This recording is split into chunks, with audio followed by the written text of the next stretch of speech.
Hello everyone, this is ऋतु और स्वागत है आप सभी का सीटेट प्रीवियस ईयर क्वेश्चंस की सीरीज़ में। इसमें हम डिस्कस कर रहे हैं सोशल साइंस के प्रीवियस ईयर क्वेश्चंस को, जो कि सीटेट के दिसंबर के एग्जाम में पूछे गए थे, दिसंबर 2021 में जो एग्ज़ाम हुआ था। और इन क्वेश्चंस को हम डिस्कस कर रहे हैं विद एक्सप्लेनेशन। तो इसमें हम क्वेश्चन पेपर जो कर रहे थे वो था 29 दिसंबर 2021 का। इसी को हम आज भी कंटिन्यू करेंगे और आज ये क्वेश्चन पेपर कंप्लीट हो जाएगा। You can also follow me on social media, Facebook page है, इंस्टा आईडी और टेलीग्राम चैनल, सभी का लिंक आपको डिस्क्रिप्शन में मिल जाएगा, तो वहाँ से आप ज्वाइन कर सकते हैं। पहला क्वेश्चन है, इसमें स्टेटमेंट्स दी हुई है और आपको बताना है कौन सी स्टेटमेंट इसमें सही है और कौन सी गलत है। तो करेक्ट ऑप्शन की बात करें तो ये हो जाएगा ऑप्शन नंबर 1। दोनों ही स्टेटमेंट सही हैं और एक्सप्लेनेशन जो दी हुई है इसकी वो भी सही है। बात करें मिड डे मील स्कीम की तो इसने जातिगत पूर्वाग्रह को कम करने में मदद की है, बात बिल्कुल सही है। स्कूल में सभी बच्चे एक साथ खाना खाते हैं, तो ये इसकी एक्सप्लेनेशन दी हुई है। क्योंकि स्कूल में सभी बच्चे एक साथ खाना खाते हैं तो इसी वजह से क्या हुआ है कि जाति का जो भेदभाव होता था पहले, ज़्यादा ऊंची और नीची जाति जो मानी जाती थी, वो भेदभाव थोड़ा सा कम हुआ है और दलित महिलाओं को खाना बनाने के लिए रखा गया है। तो जाति के आधार पर जो भेदभाव होता था अब थोड़ा कम हो गया है पहले से। पहले बहुत ज़्यादा होता था लेकिन अभी काफ़ी कम हो गया है क्योंकि सभी बच्चे एक साथ बैठ करके खाना खाते हैं। तो मिड डे मील स्कीम के बारे में मैं पहले भी आपको कई बार बता चुकी हूँ, आप उन वीडियोज़ में देख सकते हैं। मिड डे मील स्कीम को अब कहा जाता है पीएम पोषण स्कीम, ध्यान रखेंगे इस पॉइंट को भी। नेक्स्ट क्वेश्चन है, दैनिक मजदूरी का कार्य एक प्रकार का रोजगार है। तो पूछा है हमसे कि which kind of employment is daily veg work, किस प्रकार का ये एम्प्लॉयमेंट, किस प्रकार का रोजगार है दैनिक मजदूरी। तो इसका जो करेक्ट ऑप्शन हो जाएगा 4 हो जाएगा कैजुअल एम्प्लॉयमेंट, आकस्मिक रोजगार। कैजुअल एम्प्लॉयमेंट के अंदर आता है दैनिक मजदूरी का काम। दैनिक मजदूरी क्या होती है, जैसे कि आप किसी वर्कर से काम करवाएं, एक दिन में काम करवाएं, 2 दिन में, जब भी काम करवाएं, मतलब डेली के डेली इनको काम पे बुलाया जाता है और डेली के डेली इनको पैसे भी दिए जाते हैं, तो वो दैनिक मजदूरी हो जाती है। तो जैसे कि घर बनवाने में कुछ मज़दूरों को लगाया जाता है, उनको दे दिया जाता है रोज़ के रोज़ पेमेंट, या फिर जैसे प्लम्बर वगैरह होते हैं इनसे काम करवाया जाता है। तो ये क्या है, एक लेबर चौक भी होता है जहाँ पर ये जो वर्कर्स होते हैं आपको वहाँ पर मिल जाते हैं और जैसे जिसको काम करवाना होता है वो वहाँ से ले जाता है और वही दैनिक मजदूरी के अंदर ही आता है वो भी काम। तो ये कैजुअल एम्प्लॉयमेंट है। अब कैजुअल एम्प्लॉयमेंट क्या होता है इसके बारे में थोड़ा जान लेते हैं। देखो, कैजुअल एम्प्लॉयमेंट की बात करें तो ये टेम्परेरी एम्प्लॉयमेंट होता है, यानी कि ये जो जॉब होती है ये फिक्स नहीं होती है। ऐसा नहीं है कि आपकी जॉब सिक्योरिटी हो गई, आपको जॉब मिल गई परमानेंट और अब आपकी जॉब नहीं जाएगी या फिर आपको परमानेंट पैसे मिलते रहेंगे, मंथली इनकम आएगी, तो ऐसा नहीं होता है। ये रोज़गार होता है ऐसा कि टेम्परेरी होता है, अस्थाई कर्मचारी इनको बोला जाता है जो ये काम करते हैं। और बात करें इनकी तो इनके सीमित अधिकार होते हैं, रोजगार की बहुत कम या फिर कोई सुरक्षा नहीं होती है, मतलब ऐसा नहीं है कि जॉब इनकी सिक्योर रहेगी परमानेंट, जैसे होता है ना गवर्नमेंट एम्प्लॉय होते हैं उनको काफ़ी सारी फैसिलिटीज़ भी मिलती हैं। इसके अलावा उनकी जॉब सिक्योर रहती है, कुछ सालों के लिए तो रहती है कि उनको कोई जॉब से नहीं निकाल सकता, तो कुछ सालों के लिए तो कम से कम सिक्योरिटी रहती है बहुत सी जॉब्स में। लेकिन इनके साथ क्या होता है, इनको जॉब की सिक्योरिटी नहीं होती है। कोई एक दिन काम करवाएगा, 2 दिन काम करवाएगा, कुछ महीने करवा लेगा, परमानेंट जॉब इनकी नहीं होती है। तो इसमें कई तरह के एग्जाम्पल आप देख सकते हैं, जैसे कि दिहाड़ी मजदूर जो कि खेतों में काम करते हैं उनको दिन के दिन पेमेंट दे दी जाती है या फिर कुछ दिनों का काम करवाने के बाद पेमेंट दे दी जाती है। मौसमी कर्मचारी हो जाते हैं, जैसे कि कुछ दुकानें होती हैं ना, रिटेल स्टोर्स जो होते हैं उनमें कभी कभी हॉलीडेज़ में काफ़ी भीड़ हो जाती है, तो उस टाइम के लिए कुछ टेम्प्रेरी वर्कर्स को रख लिया जाता है, उसको भी इस कैजुअल वर्क में ही रखते हैं। और कानूनी क्लर्क होते हैं, इनके लिए भी हम यही वर्ड यूज़ करेंगे कि कैजुअल एम्प्लॉयमेंट होता है ये। मतलब कुल मिलाकर के अगर हम इसको समझें तो ये टेम्परेरी जॉब होती है, परमानेंट जॉब नहीं होती है। कॉन्ट्रैक्ट बेस्ड जो होते हैं ना, कॉन्ट्रैक्ट बेस्ड कुछ जॉब्स होती हैं, जैसे कि टीचर्स भी कॉन्ट्रैक्ट बेस्ड लगते हैं, तो उसमें क्या है, जॉब सिक्योरिटी नहीं होती है, ना ही कुछ आपको पीएफ वगैरह मिलता है। तो बस आपको दिन के दिन पेमेंट मिल जाती है या तो फिर कुछ महीनों के लिए आपको रखा जाता है और महीने के महीने भी पेमेंट इसमें मिल जाती है। तो ये होता है कैजुअल एम्प्लॉयमेंट। नेक्स्ट क्वेश्चन है, सुदक्षिणा एक गारमेंट फैक्ट्री में कैजुअल वर्कर के रूप में काम करती है। नीचे दिए गए कथनों में से कौन सा उसकी कार्यस्थिति के सबसे करीब की विशेषता है। अभी मैंने आपको देखो इसके बारे में बता दिया है, कैजुअल वर्कर के बारे में, तो अब आप इसको आसानी से सॉल्व कर सकते हैं इस क्वेश्चन को, अगर आपने अच्छे से समझ लिया है चीज़ों को। तो इसके लिए अगर हम सही ऑप्शन की बात करें तो ये हो जाएगा ऑप्शन नंबर 3।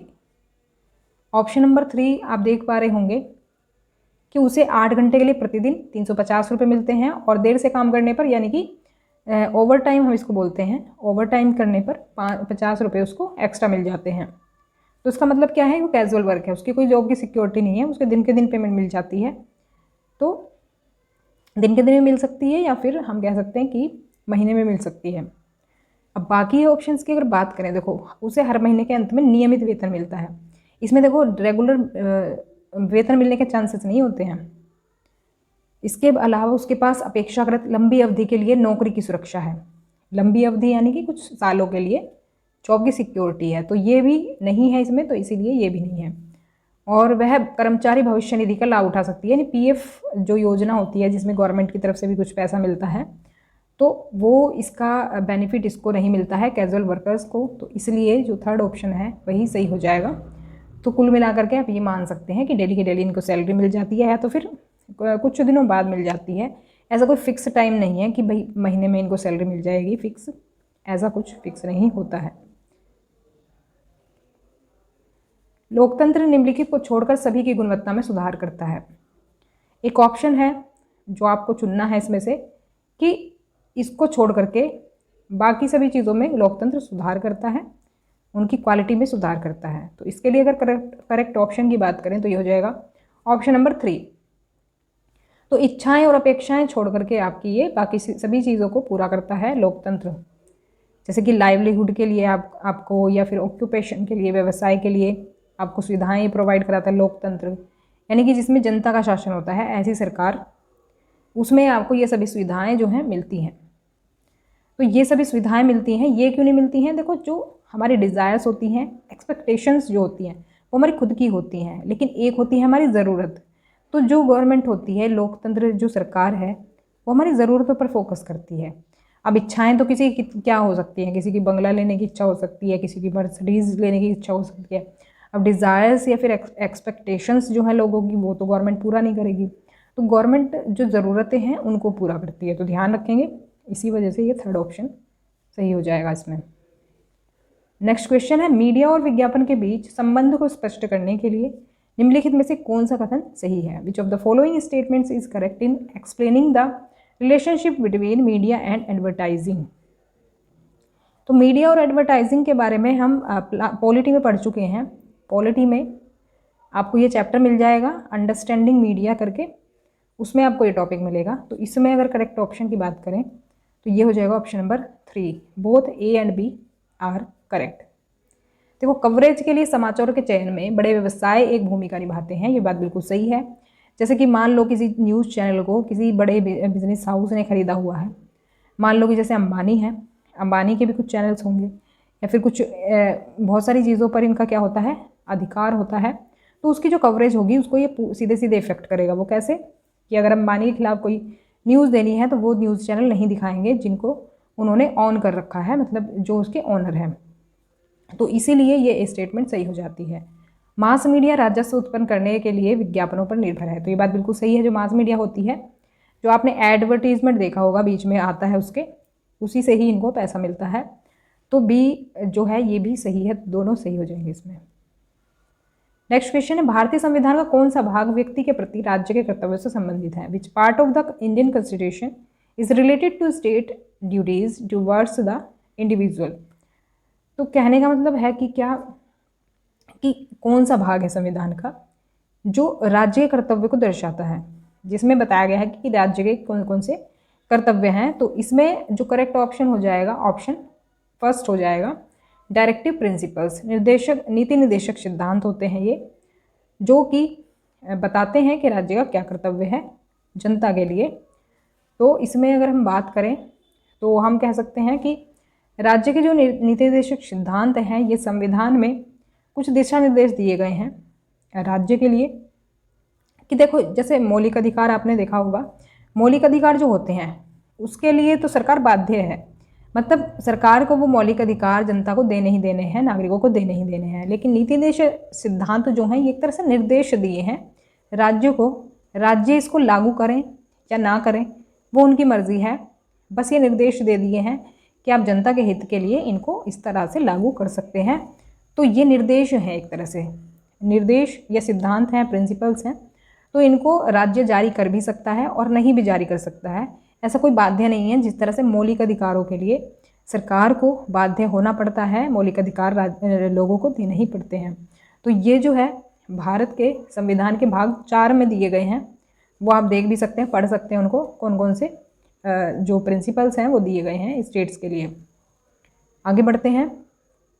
नेक्स्ट क्वेश्चन है, थोड़ी सी ये कहानी की तरह दे दिया है और इसको अगर हम देखें, देखो इस तरह के क्वेश्चन से डरना नहीं है, इनको क्या है ना एक बार समझने की ज़रूरत है। आप डेली मेरी ये सीरीज़ देखेंगे ना तो आपकी एक अंडरस्टैंडिंग बन जाएगी किस तरह से इस तरह के क्वेश्चंस को सॉल्व करें। अगर आप तैयारी नहीं करते हैं अच्छे से और मतलब क्वेश्चंस की प्रैक्टिस नहीं करते हैं तो एग्ज़ाम्स में आप इनको देख कर डर जाते हैं ऐसे क्वेश्चंस को। लेकिन अगर आप इसको अभी पढ़ेंगे ना, जब मैं आपको समझा दूँगी तो आप कहेंगे ये तो कुछ भी नहीं है, इसको तो हम ऐसे ही चुटकियों में सॉल्व कर सकते हैं। देखो ये जो क्वेश्चन है इसमें दिया है कि सितारा का कल एक महत्वपूर्ण परीक्षण है।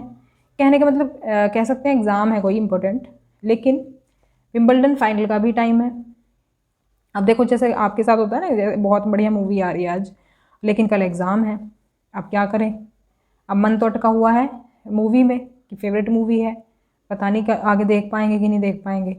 तो उसकी बहन जो है उसकी दुविधा को देखती है और सुझाव देती है कि किसी को भी मैच नहीं देखना चाहिए। मतलब उसकी सुविधा के लिए, सितारा की सुविधा के लिए पूरी फैमिली ये डिसीजन लेती है कि किसी को भी नहीं मैच देखना चाहिए, मतलब हम भी नहीं मैच देखेंगे, बल्कि हम अगले दिन अखबार में इसके बारे में पढ़ लेंगे, जो भी इसकी न्यूज़ होगी, भाई कौन जीता और क्या इसका रिजल्ट रहा।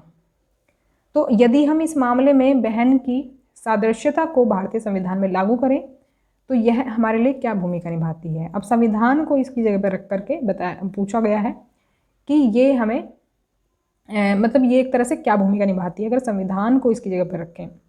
तो इसमें देखो करेक्ट ऑप्शन की बात करें तो ये हो जाएगा ऑप्शन नंबर 4। ये है कि यह हमें सनक पर हानिकारक निर्णय लेने से बचा रहा है।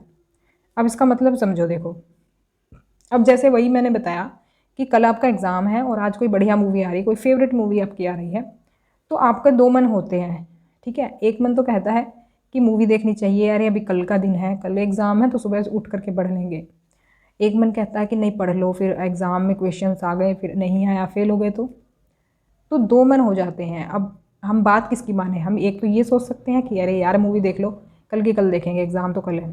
एक मन ये भी होता है कि हम ये कर सकते हैं कि हम ये सोचेंगे कि मूवी तो हम किसी और माध्यम से भी देख पाएंगे, मोबाइल में देख लेंगे, कभी भी अवेलेबल है आजकल तो मूवी।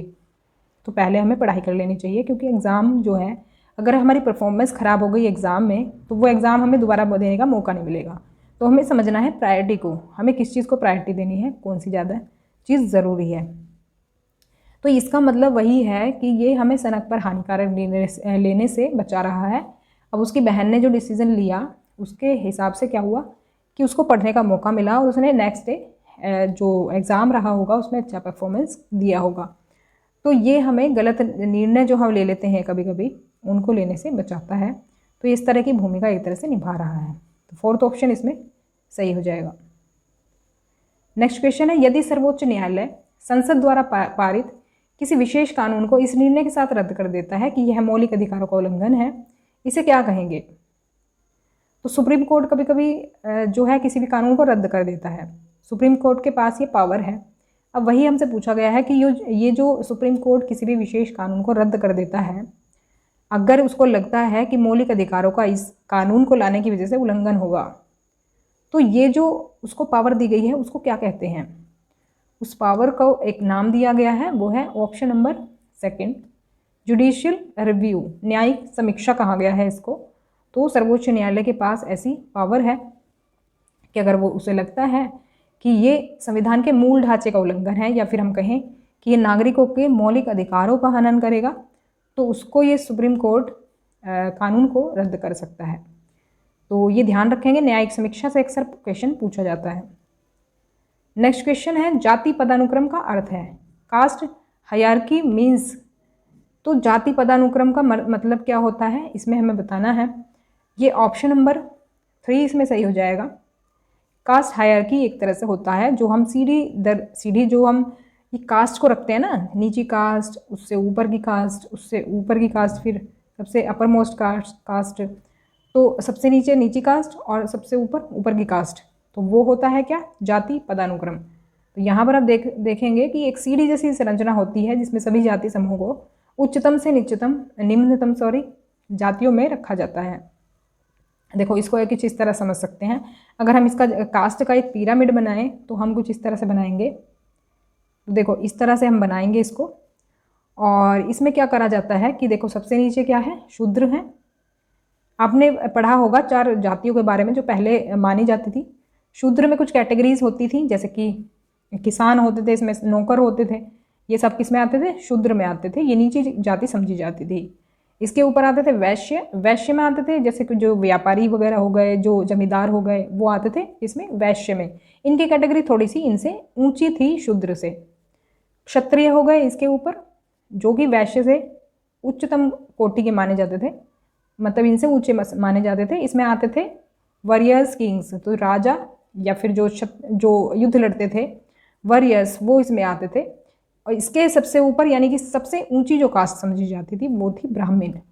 ब्राह्मण में आते थे क्या, ब्राह्मण में आते थे जो पढ़े लिखे लोग थे या फिर जो पुजारी होते थे, वो ब्राह्मण में आते थे।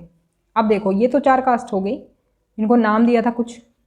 इसके अलावा एक सब इनसे भी ज़्यादा नीची कास्ट समझी जाती थी, क्या, बल्कि कास्ट भी नहीं, इनको जाति से अलग रखा गया, आउट ऑफ कास्ट इनको समझा गया।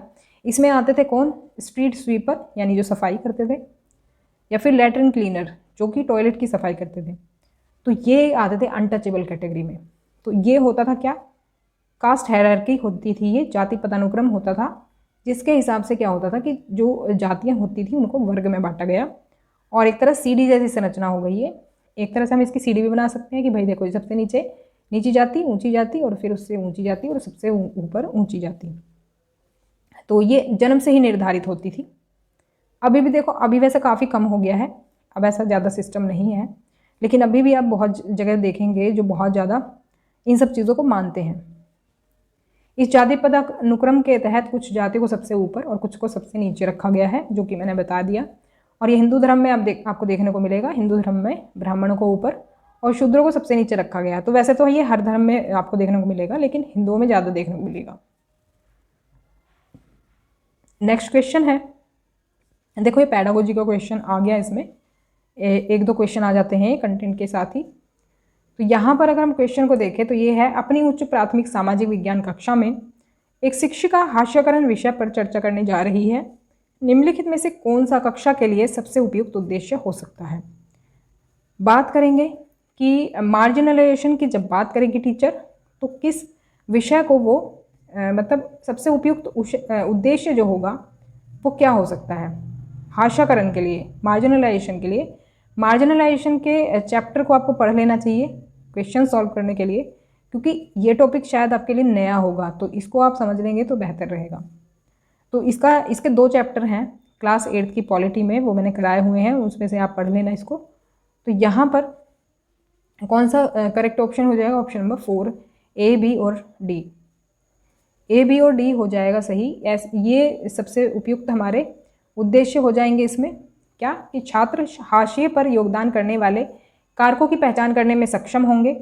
अगर हम इस बारे में चर्चा करेंगे, मार्जिनलाइजेशन टॉपिक को अगर हम चुनते हैं कक्षा में डिस्कशन के लिए, तो बच्चे फिर इस चीज़ को कर पाएंगे।